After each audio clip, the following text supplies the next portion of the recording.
ఇటు రాష్ట్రంలోనూ అటు కేంద్రంలోనూ కూటమి ప్రభుత్వం కొలువు తీరడంతో స్టీల్ ప్లాంట్ పరిరక్షణపై ఆశలు చిగురిస్తున్న పరిస్థితి ఉంది. మరోవైపు ఉద్యోగ సంఘాలైతే ఇంకా దీక్షలు చేస్తూనే ఉన్నాయి స్టీల్ ప్లాంట్ను కాపాడుకోవడం కోసం.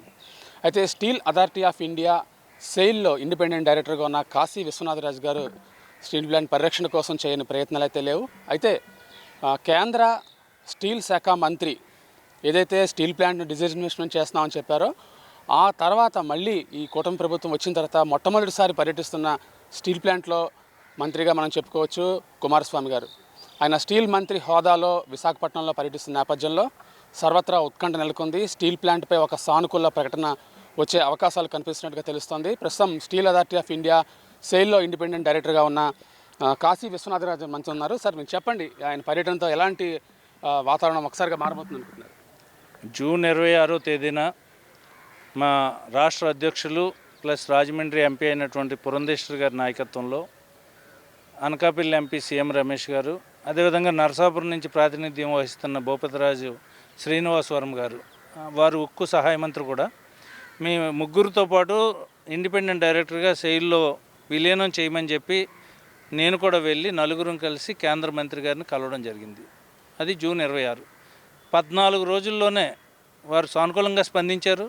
నేను తప్పకుండా ఈ ప్లాంట్ని నిలబెట్టడానికి అన్నీ పరిశీలిస్తాను, మీ ప్లాంట్ విజిట్ చేస్తాను, వచ్చి అక్కడ అన్నీ అర్థం చేసుకుని ఒక సానుకూలమైన నిర్ణయం తీసుకుంటాను, నాకు 45 రోజులు సమయం ఉండని వారు చెప్పడం జరిగింది. వితిన్ 15 డేసే రేపు వచ్చి వారు ప్లాంట్ విజిట్ చేస్తారు. రేపంతా విశాఖపట్నంలో ఉంటారు. ఎల్లుండి ఉదయం ప్లాంట్ విజిట్ చేయడం, అలాగే అధికారులతో రివ్యూ చేయడం, దీన్ని ఎలాగ సానుకూలమైన నిర్ణయం తీసుకోవాలన్న దాని మీద వారు సిన్సియర్గా ప్రయత్నిస్తున్నారు. దానికి తోడు మన కూటమి నుంచి ఆంధ్రప్రదేశ్లో ఉన్న 21 మంది ఎంపీలు కూడా ఇదే కోరికతో ఉన్నారు. కూటమి ప్రభుత్వం అయిన చంద్రబాబు నాయుడు గారు ముఖ్యమంత్రి గారు, ఉప ముఖ్యమంత్రి పవన్ కళ్యాణ్ గారు కూడా ఇదే ఆలోచనతో ఉన్నారు. ఈ అందరి మంచి సానుకూల వాతావరణంలో మంచి నిర్ణయం వస్తుందని చెప్పి నేను ఆశిస్తున్నాను. అంటే స్టీల్ ప్లాంట్ పరిరక్షణ కోసం ఉద్యోగ సంఘాలు, కార్మిక సంఘాలు 1000 రోజులు పైబడి దీక్షలు ఇంకా కొనసాగిస్తున్నాయి. వాళ్ళకి మీరు ఏం చెప్పదలుచుకున్నారు ఈ పర్యటనతో? నేను తప్పకుండా 2021 నుంచి సెయిల్లో డైరెక్టర్ అయినప్పటి నుంచి కూడా అన్ని విధాల ప్రయత్నం చేస్తున్నా. ఫస్ట్ సెయిల్ బోర్డుని ఒప్పించాను, ఇది టేక్ ఓవర్ చేస్తే బాగుంటుంది మనకని చెప్పి. వాళ్ళు కన్విన్స్ అయ్యారు. తర్వాత గవర్నమెంట్ పాలసీ ఒక పిఎస్యుని ఇంకో పిఎస్యు టేక్ ఓవర్ చేయడానికి అవకాశం లేదు కాబట్టి ఈ ప్రయత్నం అలా కొనసాగుతూ ఉంది. వారికి హామీ ఇవ్వడం జరిగింది, నన్ను కూడా లోకల్లో నుంచి నేను డైరెక్టర్గా ఉండడం, ఈ స్టీల్ ప్లాంట్ ఉద్యోగ సంఘాలు ఎవరైతే ఎగ్జిక్యూటివ్ అధికారులు ఉన్నారో వాళ్ళు కలుస్తున్నారు, యూనియన్ కార్మిక సంఘాల నుంచి కూడా కలుస్తున్నారు. వారందరికీ కూడా నేను చెప్పాను, మంచి నిర్ణయం వస్తుంది, మీరు కష్టపడండి, మంచి ఆలోచనతో ఉండండి, తప్పకుండా ఈ నిర్ణయం సానుకూలంగా వస్తుందని చెప్పి నేను వారికి చెప్పడం జరిగింది. అందులో భాగంగా ఇప్పుడు ప్రభుత్వం కొలువు తీరి 15 రోజులు అవ్వకముందే జూన్ 9వ తారీఖున మన ప్రమాణ స్వీకారం చేస్తే జూన్ 26ని మేము కేంద్ర మంత్రి గారిని ఆంధ్రప్రదేశ్ నుంచి బీజేపీ నుంచి గెలిచిన ముగ్గురు ఎంపీలతో పాటు నేను వెళ్ళి రిక్వెస్ట్ చేయడం జరిగింది. వారు సానుకూలంగా స్పందించారు. మంచి నిర్ణయం వస్తుందని చెప్పి నేను ఉద్యోగ సంఘాలకి వచ్చిన వెంటనే వాళ్ళందరూ కలిస్తే చెప్పాను, మంచి నిర్ణయం వస్తుంది త్వరలో, మీరు ఇన్నాళ్ళు చేసిన కష్టం వృధా పోదని చెప్పి వారికి చెప్పడం జరిగింది. సెయిల్లో విలీనం అయితే ఒకవేళ దానికి ఎలాంటి మనకి ప్రయోజనాలు ఉండే అవకాశం ఉంది?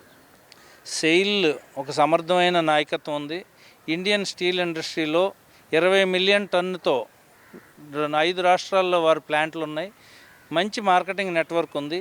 అదేవిధంగా ఒక నెగోషియేషన్ పవర్ ఉంది. వారు కోల్ పర్చేజ్ చేయనప్పుడు 20 మిలియన్ టన్ను కోసం వారు కోల్ పర్చేజ్ చేస్తే కొంచెం డిమాండ్ తగ్గించి రేటు తగ్గించి బార్గెన్ చేసే అవకాశం ఉంది.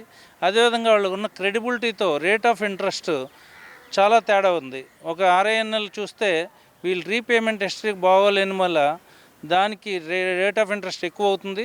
సుమారు 1000 నుంచి 1100 కోట్లు ప్రతి సంవత్సరం RINL ఇంట్రెస్ట్ అధికంగా కడుతుంది. ఆ ఇంట్రెస్ట్ రేట్లు నెగోషియేట్ చేయొచ్చు. అదేవిధంగా సెయిల్ కోల్ బార్గెన్ చేసినప్పుడు ఆ 20 మిలియన్తో పాటు ఈ 7 మిలియన్ కూడా బార్గెన్ చేస్తే ఇంకా తక్కువకు వచ్చే అవకాశం ఉంది. దానికి తోడు ఐరన్ ఓర్ మైన్స్ సెయిల్కి ఉన్నాయి. అటు నుంచి ఐరన్ ఓర్ తీసుకొచ్చి ఇటు నుంచి కోల్ వాళ్ళ ప్లాంట్లకు తీసుకెళ్లే అవకాశం ఉంది. అలా ఫ్రైట్లో కూడా ప్రాఫిట్ రెడ్యూస్ అవుతుంది. అన్ని విధాల దేశం కోసం ఇది చాలా మంచి ఆలోచన అని చెప్పి నేను భావిస్తున్నాను. సార్ ముఖ్యంగా ఇప్పుడు మనం చూసుకున్నట్లయితే స్టీల్ ప్లాంట్కి సంబంధించిన ఆస్తులు ఏవైతే ఫిక్స్డ్ అసెట్స్ ఉన్నాయో వాటి అమ్మకాలు జరిగిపోతున్నాయి. ఇప్పుడు సెయిల్లో విలీనవుతున్న నేపథ్యంలో వాటిని కాస్త ఆపితే మంచిదానికి ప్రభుత్వం అన్ని విధాలు ఆలోచిస్తుంది. ఎలాగ ఆ స్టీల్ ప్లాంట్ RINL నిలబెట్టాలని చెప్పి ప్రభుత్వం కృతనిశ్చయంతో ఉంది. ఈ హెచ్బి కాలనీకి సంబంధించి కొన్ని ఆస్తులు నిరర్ధకంగా ఉన్నాయి. దాన్ని ఎవరెవరో ఎంకరేజ్ చేసే పరిస్థితి లేకుండా దాన్ని ఏదన్నా అమ్మేసి వేరేలా చేయాలని చెప్పి ఆలోచనతో వేరే ప్రయత్నించారు. అది కూడా కోర్టు కేసుల వల్ల ముందుకు వెళ్ళలేదు. ఈ లోపల గవర్నమెంట్ సరైన నిర్ణయం తీసుకుంటే దాన్ని వేరేగా కమర్షియల్గా ఏమైనా డెవలప్ చేయొచ్చేమో అది కూడా ఆలోచించవచ్చు. ఇది ముఖ్యంగా స్టీల్ ప్లాంట్కి సంబంధించి ఒక సానుకూలమైన పరిణామాలు వస్తున్నాయని చెప్పుకోవచ్చు. కేంద్ర స్టీల్ మంత్రి రాకతో ఒక్కసారిగా వాతావరణంలో మార్పు రాబోతుందనే అంశాలలో కూడా ఎలాంటి సందేహం లేదని తెలుస్తోంది. వీడియో జర్నలిస్ట్ కృష్ణతో మూర్తి, VBC టీవీ, విశాఖపట్నం.